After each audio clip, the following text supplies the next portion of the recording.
2 février 1912. Louisa offre à Jésus une âme comme victime. Jésus donne 4 points que cette âme doit accomplir en vue de devenir une âme victime.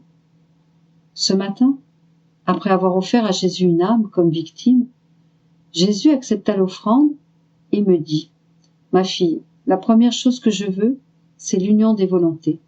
Cette âme doit se donner comme proie à ma volonté. Elle doit être le jouet de mon vouloir.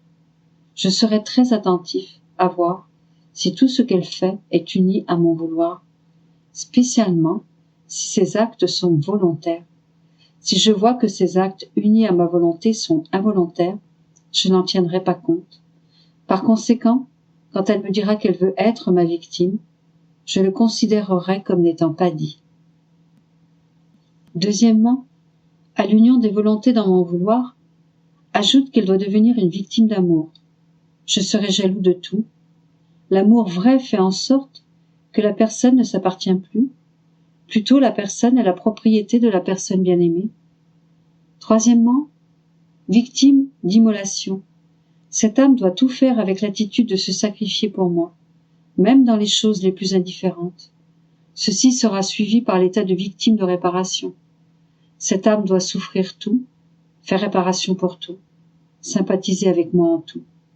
Et voici le 4e point. Si cette âme agit fidèlement en ceci, alors je peux l'accepter comme victime de sacrifice, de douleur, d'héroïsme et de consommation. Recommande à cette âme la fidélité. Si cette âme me demeure fidèle, tout est accompli. J'ai répondu, oui, cette âme te sera fidèle. Jésus ajouta, nous verrons.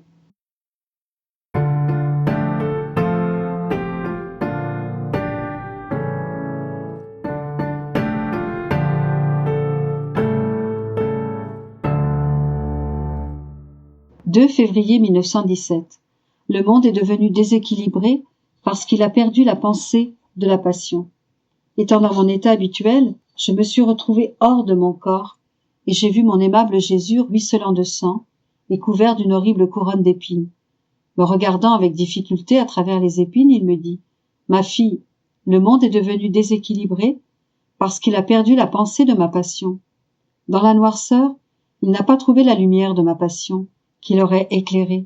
Et comme cette lumière lui aurait fait connaître mon amour et combien les âmes m'ont coûté, il se serait mis à aimer celui qu'il a tant aimé, et la lumière de ma passion l'aurait guidé et mis sur ses gardes au milieu des dangers. Dans la faiblesse, il n'a pas trouvé la force de ma passion qui l'aurait soutenu.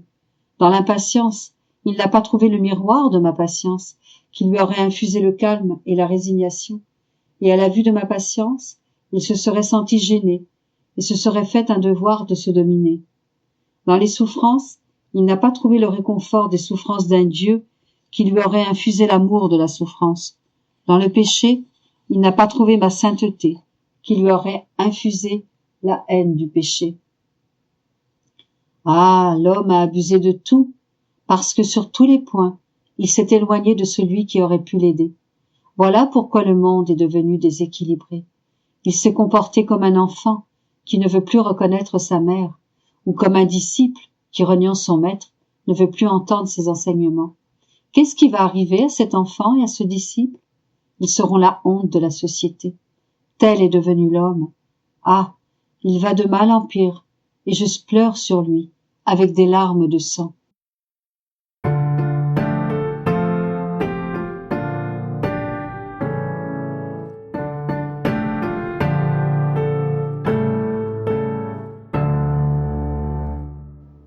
« 2 février 1921. Les 3 fiat ont la même valeur et la même puissance. Étant dans mon état habituel, je m'immergeais profondément dans la divine volonté en disant à Jésus : « Mon Jésus, je voudrais qu'il y ait en moi tant d'amour que je puisse compenser pour les manques d'amour de toutes les générations passées, présentes et futures. Mais où trouver autant d'amour ? Comme ta volonté comporte la force créatrice, en elle, je le peux. En elle, je veux créer assez d'amour pour égaler et même surpasser tout l'amour que les créatures doivent à leur Créateur. » Ensuite, je me suis dit : que de sottises je suis en train de raconter. Alors, bougeant en moi, mon doux Jésus me dit: ma fille, bien sûr que dans ma volonté se trouve la puissance créatrice. D'un seul fiat de ma volonté sont sortis des millions d'étoiles.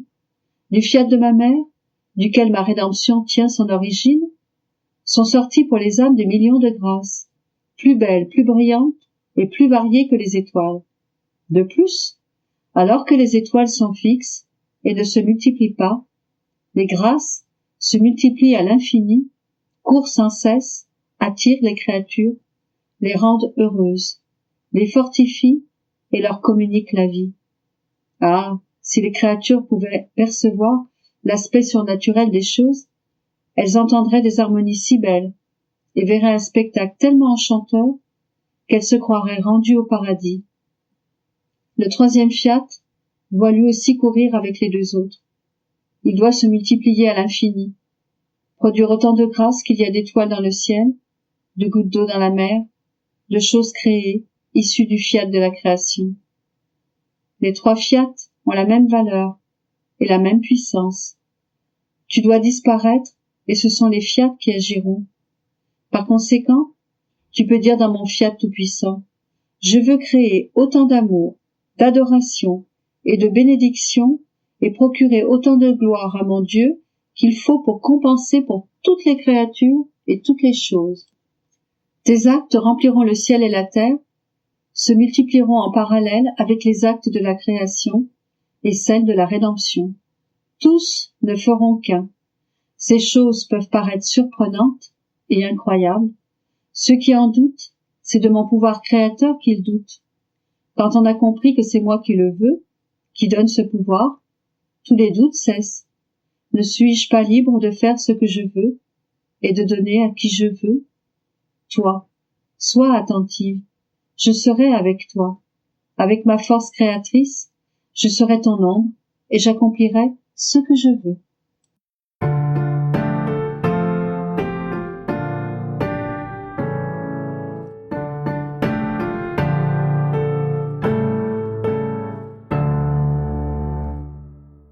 « 2 février 1922. L'humanité de Jésus est complètement formée en Louisa. Cette période de formation est terminée et elle est sur le point d'en aborder une autre. C'est le temps d'agir. Les actes dans la divine volonté sont comme des soleils. Ce matin, mon toujours aimable Jésus vint, toute bonté et toute douceur. Il avait une corde autour du cou et dans ses mains un instrument, comme s'il voulait faire quelque chose. Puis il enleva la corde de son cou et la plaça dans le mien. Ensuite, il attacha l'instrument au centre de ma personne. C'était un instrument à mesurer, actionné par une petite roue en son centre. Elle mesurait toute ma personne pour vérifier si, en moi, toutes les parties étaient égales. Il prenait bien soin de vérifier si l'instrument à mesurer, en tournant, décelait en moi une parfaite égalité. Ayant trouvé qu'il en était ainsi, il montra une grande joie et me dit: si je n'avais pas décelé l'égalité, je n'aurais pu accomplir ce que je veux. Je suis déterminé à tout prix à faire de toi un prodige de grâce. La petite roue qui était au centre ressemblait à une roue soleil. Jésus se mirait en elle, comme s'il voulait vérifier si son adorable personne apparaissait bien dans sa totalité en elle. Comme sa personne apparaissait dans cette petite roue soleil, Jésus était très heureux et semblait prier. À ce moment, une autre petite roue de lumière, semblable à celle qui était au centre de ma personne, descendit du ciel, mais elle ne détacha pas ses rayons du ciel. Les deux roues s'unirent et Jésus les plaça en moi, avec ses très saintes mains. Il me dit: pour le moment, je leur ai fait une incision et les ai scellées. Plus tard, je verrai à donner suite à ce que je viens de faire. Puis, il disparut. J'étais étonnée, mais je ne savais pas la signification de tout cela. J'ai seulement compris que Jésus, pour travailler en nous, veut la grande égalité en toutes choses. Autrement, il travaille à un certain point de notre âme, alors que nous détruisons à un autre point. Les choses inégales sont toujours agaçantes et déficientes. Si on veut appuyer quoi que ce soit sur elle, il y a danger que l'inégalité des parties fasse tout tomber par terre. Une âme qui n'est pas toujours égale à elle-même veut faire le bien un jour en prétendant tout assumer. Un autre jour, elle n'est plus reconnaissable. Elle est indifférente et impatiente, de telle sorte qu'on ne peut se fier à elle. Après cela, mon Jésus revint. M'ayant amené dans sa volonté, il me dit, « Ma fille, la terre fait germer et se multiplier les graines qu'on y a déposées. Ma volonté est plus prolifique que la terre. Sa semence, en se répandant dans l'âme, vient à germination et y développe de nombreuses images de moi-même. Ma volonté fait germer et se multiplier mes enfants. Les actes réalisés dans ma volonté sont comme le soleil. Tous en reçoivent la lumière, la chaleur et tout ce qu'il y a de bon. Personne ne peut empêcher qui que ce soit de jouir des bienfaits du soleil. À moins de tricher, tous jouissent de ses avantages.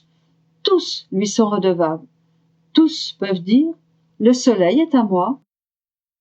Plus que pour le soleil, les actes accomplis dans ma volonté sont désirés et réclamés par tous. Les générations passées les attendent, afin de recevoir la lumière brillante de ma volonté sur tout ce qu'elles ont réalisé. Les générations actuelles les attendent, afin de devenir fertiles et d'être couvertes par cette lumière. Les générations futures les attendent, en tant qu'accomplissement du bien qu'elles feront. Les actes réalisés dans ma volonté tourneront toujours dans la roue sans fin de l'éternité pour se faire vie, lumière et chaleur pour tous.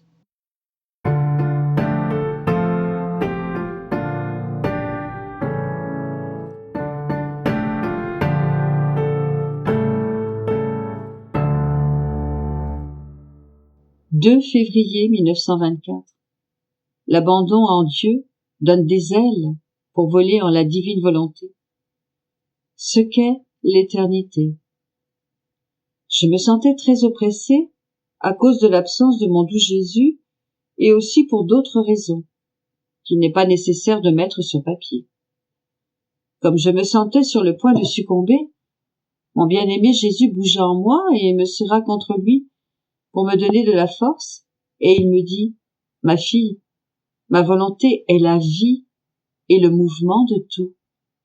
Mais sais-tu qui prend son envol dans ma volonté éternelle, de manière à pouvoir se déplacer comme elle dans la sphère de l'éternité, à être partout où elle est et à faire tout ce qu'elle fait?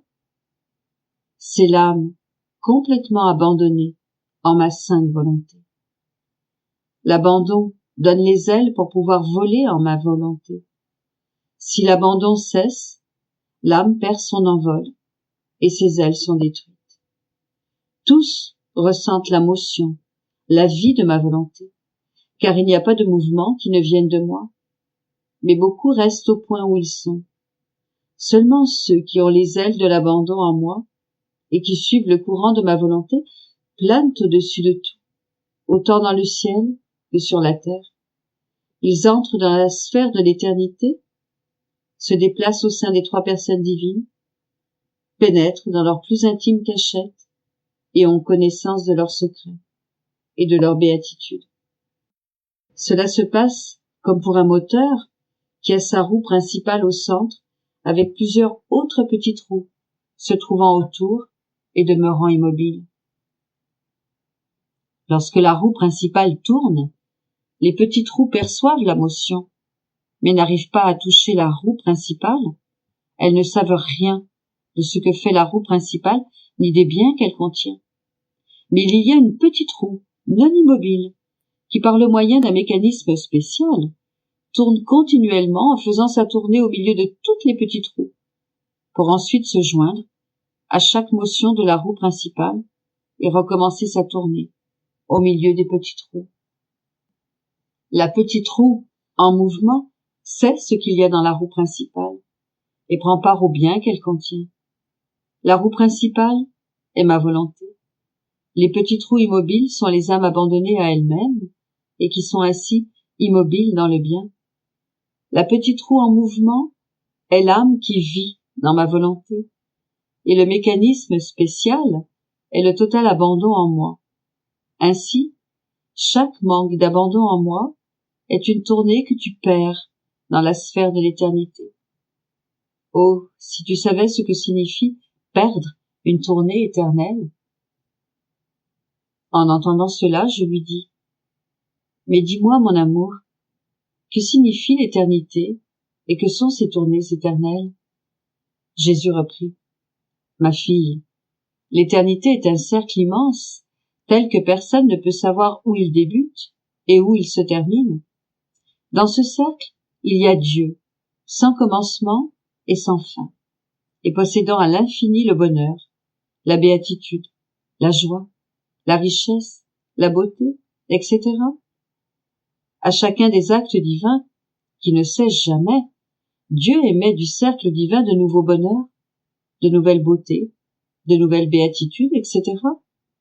Chaque nouvel acte est un acte jamais interrompu, bien que les actes soient différents les uns des autres.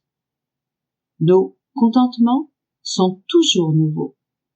Nos béatitudes sont telles et tellement nombreuses que pendant que nous jouissons d'une, une autre se présente et nous surprend.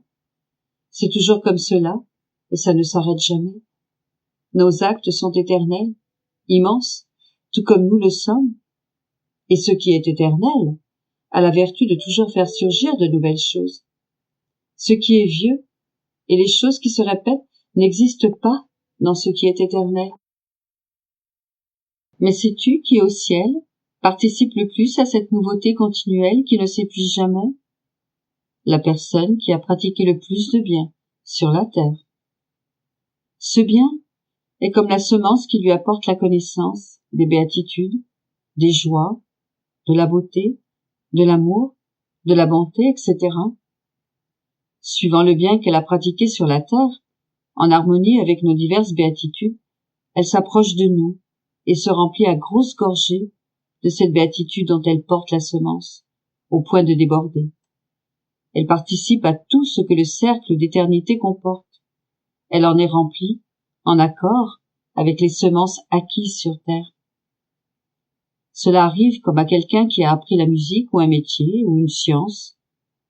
Lorsque la musique est jouée, plusieurs écoutent et prennent plaisir, mais qui comprend, ressent toutes ces notes de joie ou de tristesse envahir son intelligence et descendre dans son cœur, se sent tout pénétré par les scènes que cette musique évoque. Celui qui a étudié, qui a travaillé dur pour apprendre. Les autres prennent plaisir, mais ne comprennent pas. Leur plaisir est dans ce qui résonne à leurs oreilles, mais leur intérieur reste vide. Il en va ainsi pour celui qui a étudié les sciences. Qui en profite le plus? Est-ce celui qui a étudié et appliqué son intelligence à bien comprendre, ou celui qui n'a fait que regarder? Celui qui a étudié peut en tirer un juste profit. Il peut occuper différents postes, tandis que l'autre peut seulement se contenter de voir des choses concernant les sciences. Il en va ainsi pour toutes les autres choses. Si cela est vrai pour les choses de la terre, cela est encore plus pour celles du ciel, où la justice pèse avec des balances d'amour toutes les bonnes petites actions faites par la créature, auxquelles elle accorde un bonheur sans fin, la joie et la beauté. Et qu'est-ce que ce sera alors pour l'âme qui a vécu dans ma volonté, où se trouvent toutes ces actions comme une semence éternelle et divine? Le cercle d'éternité se versera sur elle à un tel point que toute la Jérusalem céleste en sera stupéfiée, célébrera de nouvelles fêtes et recevra une nouvelle gloire.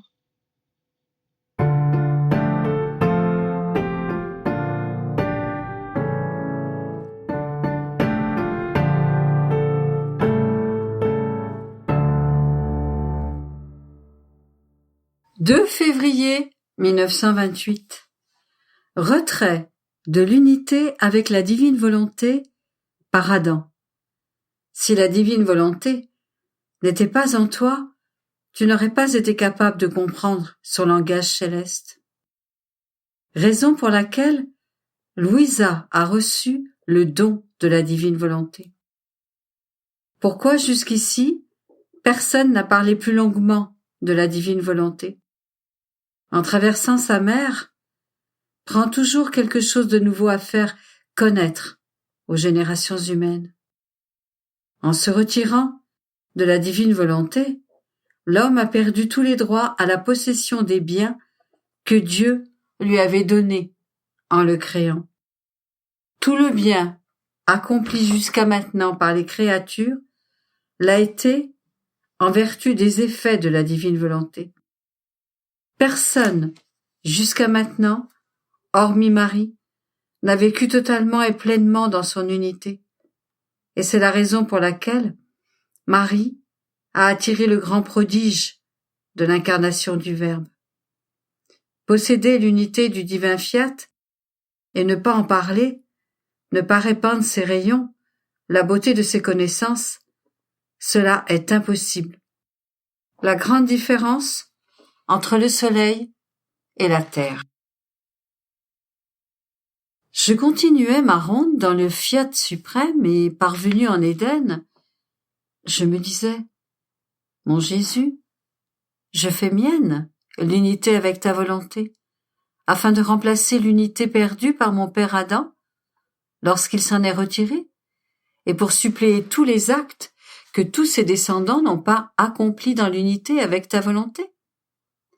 Mais en disant cela, je pensais, est-ce que je suis dans l'unité du divin fiat? Sinon, comment puis-je remplacer les autres? Mon discours se termine alors en paroles et non en fait. Et mon Jésus, se manifestant en moi, me dit, ma fille, lorsqu'Adam a péché, il y a eu retrait de l'unité de ma volonté des deux côtés. L'homme s'est retiré de ma volonté, et ma volonté s'est retirée de l'homme.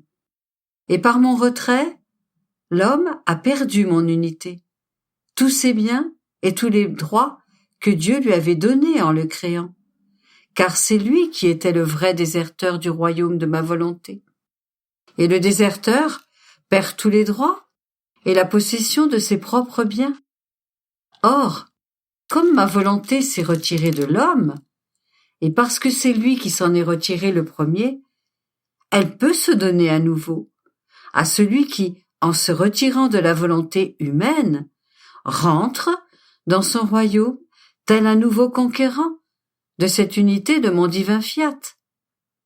Bien plus encore, un accord a été conclu entre toi et la divinité. Ma volonté te fait le grand don de son unité, en t'appelant au premier acte de la création. Et non seulement tu le reçois, mais tu fais à ma volonté le don de ta propre volonté. Il y a donc eu échange de part et d'autre, et non avec de simples mots, mais par des faits, si bien que ma volonté t'informe de tout ce qui concerne le grand bien que tu as reçu, afin que, sachant ce que tu possèdes, tu puisses jouir de ces biens, apprécier ma volonté et la demander pour la famille humaine. Et toi, ayant fait le don de ta volonté, tu ne veux plus la reconnaître, et son souvenir même te terrorise. Il est donc juste que tu fasses ton devoir et supplées l'unité perdue par l'homme depuis que ma volonté s'est retirée dans les régions célestes. Ma volonté n'est-elle pas maître de se donner à nouveau, pourvu qu'elle trouve celui qui ne veut plus vivre de sa volonté humaine? De plus, tu dois savoir que si ma volonté n'était pas en toi, tu ne serais pas capable de comprendre son céleste langage. Il aurait été pour toi comme un dialecte étranger, une lumière sans chaleur, une nourriture sans substance, et il t'aurait été difficile de le mettre sur papier pour le transmettre à tes frères. Tout cela est un signe que ma volonté qui règne en toi, sur toute chose, se fait penser dans ton esprit, parole sur tes lèvres, battement dans ton cœur, comme un maître qui sait que son élève comprend ses leçons et aime les entendre. Il fallait donc te faire le don de ma divine volonté et te donner la grâce nécessaire pour te faire connaître et transcrire toutes les merveilleuses prérogatives du royaume de mon divin fiat. Et c'est aussi la raison pour laquelle personne, jusqu'à présent, n'a longuement parlé de ma volonté, pour faire comprendre les immenses mers de bien qu'elle contient, qu'elle veut et peut donner aux créatures. Ils en ont dit à peine quelques mots, comme s'il n'y avait rien à dire sur mon fiat si long et si étendu qu'il contient et embrasse toute l'éternité. Pour qui n'en possède pas le don, la langue qui parle de son importance et des biens infinis qu'il renferme paraît étrange. Sans la connaître dans ses profondeurs, comment pouvait-il parler d'une divine volonté qui contient tant de choses que tous les siècles ne suffiraient pas pour en parler? Aussi, ma fille, sois attentive, et en traversant sa mer, prends toujours quelque chose de nouveau à faire connaître aux générations humaines. Après quoi, je pensais à l'unité du divin fiat et je me disais, comment toutes ces créatures qui ont fait le bien, tant d'œuvres si grandes, comment ont-elles pu les faire si elles ne possédaient pas cette unité? Et Jésus, toujours bienveillant, ajouta, « Ma fille, tout le bien accompli jusqu'à présent par les créatures l'a été en vertu des effets de ma divine volonté, car il n'y a pas de bien qui ne vienne d'elle. Mais personne jusqu'à présent, hormis ma maman reine, n'a vécu totalement et uniquement dans son unité. Et c'est pourquoi elle a attiré le grand prodige de l'incarnation du Verbe. Si cela avait été, la terre serait revenue à l'état du paradis terrestre. De plus, la créature qui aurait possédé l'unité de ma volonté n'aurait pu ni la contenir, ni résister au désir d'en parler. C'est comme si le soleil avait voulu se contenir tout entier dans un vase de cristal, sans répandre ses rayons. N'aurait-il pas plutôt fait éclater le verre par sa chaleur, pour être libre de répandre ses rayons? Posséder l'unité de mon fiat et ne pas en parler? Ne pas répandre ses rayons et la beauté de ses connaissances? Cette créature en aurait été incapable. Son cœur aurait éclaté si elle n'avait pu manifester en partie la plénitude de sa lumière et les biens de mon fiat. C'est pourquoi le bien a été accompli en vertu des effets de ma divine volonté.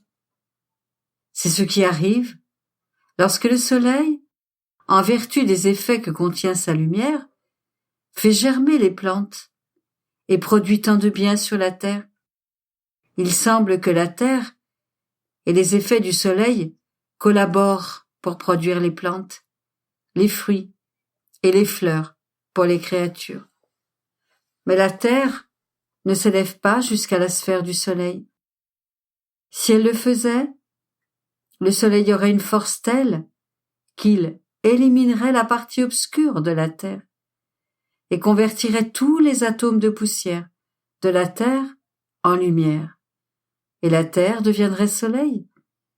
Mais comme la terre ne s'élève pas jusqu'à lui et que le soleil ne descend pas sur la terre reste terre et le soleil ne la transforme pas en lui-même. Il semble que les deux se regardent de loin, s'aident l'un l'autre et travaillent ensemble grâce aux effets de la lumière que, des hauteurs de sa sphère, le soleil répand sur la terre. Et bien que la terre reçoive tant d'admirables effets et produise les plus belles floraisons, il reste toujours une grande distance entre la terre et le soleil. Les deux ne se ressemblent pas, et la vie de l'un ne devient pas la vie de l'autre. Par conséquent, la terre ne sait pas comment parler du soleil, ni dire tous les effets qu'il contient, ni combien de chaleur et de lumière il possède. Telle est la créature qui ne possède pas l'unité de ma volonté.